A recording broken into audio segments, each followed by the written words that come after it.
حالانکہ یہ tourist area ہے، یعنی یہ وہ علاقہ ہے جو سیاحوں کے لیے مخصوص ہے، لیکن اس کے باوجود بھی آپ کو یہاں پر بہت سارے ایسے ترک بہن بھائی نظر آئیں گے جن کو انگریزی بولنے میں بہت زیادہ دقت محسوس ہوتی ہے۔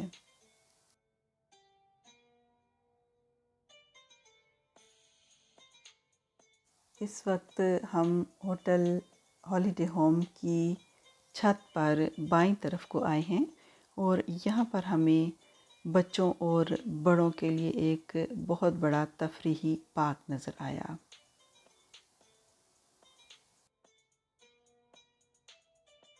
بہت سارے خوبصورت مناظر کو کیمرے کی آنکھ میں بند کرنے کے بعد ہم دوبارہ بازار کی طرف آ چکے ہوئے ہیں اور یہاں پر ہمیں ڈائشمان کی تختی نظر آئی۔ ڈائشمان جرمن جوتیوں کی وہ دکان ہے جس کی برانچز یورپ کے مختلف ممالک میں پائی جاتی ہیں۔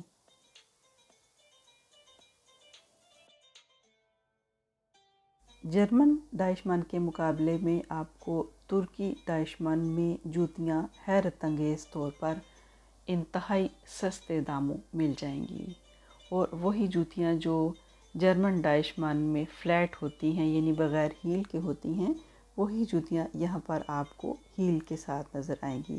شاید یہاں کی خواتین کے قد کو مد نظر رکھتے ہوئے یہ جوتیاں زیادہ پسند کی جاتی ہیں۔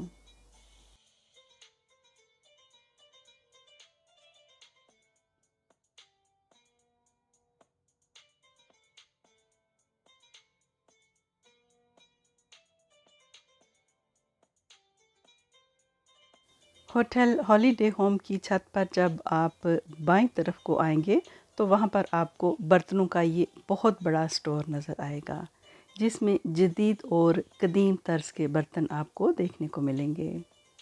قیمتیں بھی انتہائی مناسب ہیں اور برتن بھی بہت خوبصورت ہیں۔ ہم نے تقریباً 15 منٹ اس سٹور کے اندر گزارے اور حیرانگی کی بات ہے کہ ہمیں اپنے علاوہ اتنے بڑے سٹور میں کوئی دوسرا فرد نظر نہ آیا، حتیٰ کہ ہمیں ایسا کوئی کاؤنٹر بھی نظر نہ آیا جس پر جا کر ہم کسی قسم کی معلومات حاصل کر سکتے۔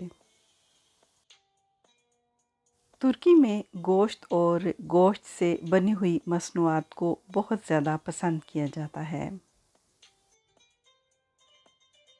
کھرو فیسولیے ترکی کی ایک روایتی ڈش ہے جس میں خشک سفید پھلیاں شوربے کی شکل میں پکائی جاتی ہیں اور اس کو روٹی کے ایک آدھ ٹکڑے یا تھوڑے سے چاولوں کے ساتھ سرو کیا جاتا ہے۔ اس کے علاوہ کھرو فیسولیے کو ترکی کی قومی ڈش بھی کہا جاتا ہے۔ ترکی کھانوں میں روٹی کو بھی بہت اہمیت حاصل ہے اور روٹی کی جتنی بھی اقسام ہیں وہ میدے سے تیار کی جاتی ہیں۔ ہمارے ہند و پاک کے عام گھرانوں کی طرح ترک گھرانوں میں روٹی گھروں میں بنانے کا رواج بہت ہی کم ہے، بلکہ بازار سے روٹی یا نان خرید لیا جاتا ہے، لیکن کھانے کی میز پر اصل اہمیت گوشت، سبزیوں یا دالوں کی ہوتی ہے اور روٹی کا ایک آدھ ٹکڑا ساتھ کھایا جاتا ہے۔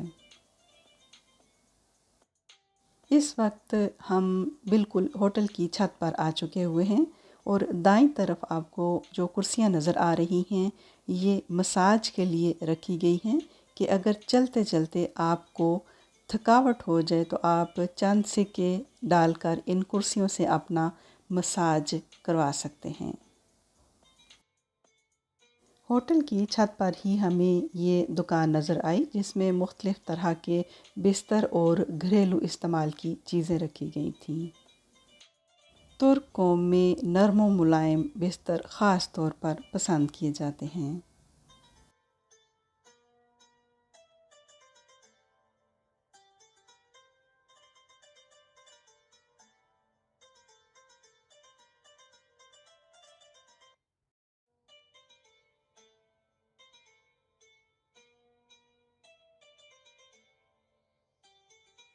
ہالیڈے ہوم کی چھت پر بچوں کی دلچسپی کا کافی سامان موجود ہے۔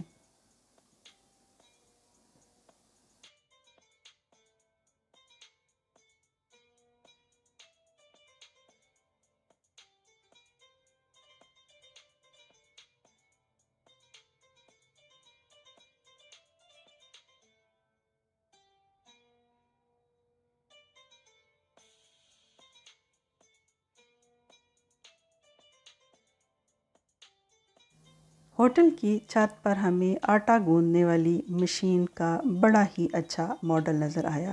کاش کہ اتنی بڑی مشین حقیقت میں بھی ہو، اگر آ گئی تو بڑی بڑی فیملیز کی مشکل آسان ہو جائے گی۔ اس کے علاوہ ہوٹل کی چھت پر آپ کو مختلف طرح کے روایتی اور یورپین کھانے انتہائی سستے داموں کھانے کو ملیں گے۔ اگر کبھی آپ کو ترکی استنبول جانے کا اتفاق ہو اور آپ کو جگہ جگہ بلیاں نظر آئیں تو یہ چیز آپ کے لیے حیرانگی کا باعث نہیں ہونی چاہیے، کیونکہ جنگلی بلیاں استنبول کی خوبصورتی کا ایک اہم حصہ ہیں۔